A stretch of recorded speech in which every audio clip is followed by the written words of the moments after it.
بسم الله الرحمن الرحیم. السلام علیکم. ویلکم ټو ہوم بایولوژي کلاس 9 بایولوژي دا پته کې یو ټاپک ته ډایریا. ډایریا باره کې به تاسو اورېدلي چې کله انسان ته په خېټه کې تکلیف راشي نو د هغې د وجې نه په ده باندې چې دی دست پې ولګي نو دستونه ورته مونږ وایو هغه پې کله ولګي نو دغه مرض ته مونږ چې دی ډایریا ورته وایو. اوس په دې ډایریا کې څه چل کېږي چې پراپر واټر آر ناټ ابزرو په جسم کې یو د اوبو کمی راشي او د هغې اوبو کموالی د وجې نه کم کولان چې دی یعنې کمې غټې کولمې چې دي نو په هغې اوبه چې دي نو هغه په صحیح طریقه باندې نه جذب کېږي. نو واټر لیوز د باډي along with feces.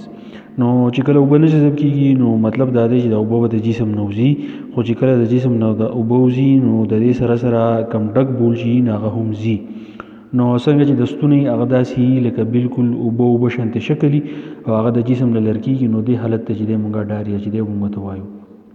نو اوس د دې سیمټمز دي څنګه پته به لګي چې یو کس ته چې ډایریا بیماري ده نو ابډامینل پین د په خېټه باندې درد دي، وومیټینګ په د باندې چې دی الټې راځي او لوز بول مومنټ مطلب د لوز چې انسان چې دی د هغه چې کم ډک بولي نو هغه ډایرک شي او د هغې سره اوبه چې دی د ډکو بولو سره وځي او اکثر داسې وشي چې وینه ورسره ځي نو چې دی لوز شي. بیا ډیهایډریشن په جسم کې چې دی د اوبو کمی راشي نو د هغې کموالي د وجې نه د جسم نه چې دی سالټ چې دی هغه هم لرې کېږي او بس انسان ته چې دی لکه د تکلیف زیات وي اکثر چې دی داسې زړه ورته ایښېږي او د په مخه د باتروم ضرورت راځي.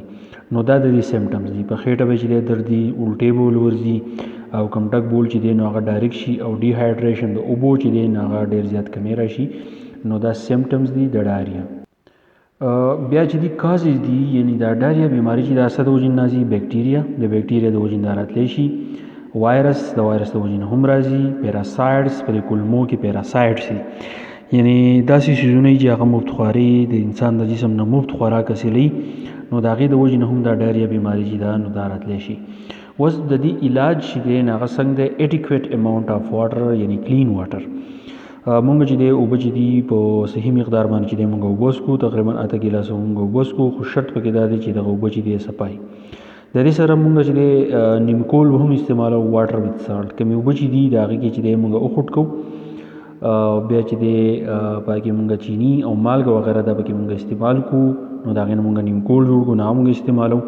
انټي بایوټیک که فرض کا د ډایریا بیماري د بیکټیریا د وجې نه راغلي نو هغې دپاره چې دی مونږ انټي بایوټیک ګولۍ به استعمالو او که د وایرس د وجې نه راغلي نو مونږ انټي بایوټیک هم استعمالولی شو. خو انټي بایوټیک دغه وایرس مړه کوي نو خو صرف د دې ګروت چې دی دغه کمی.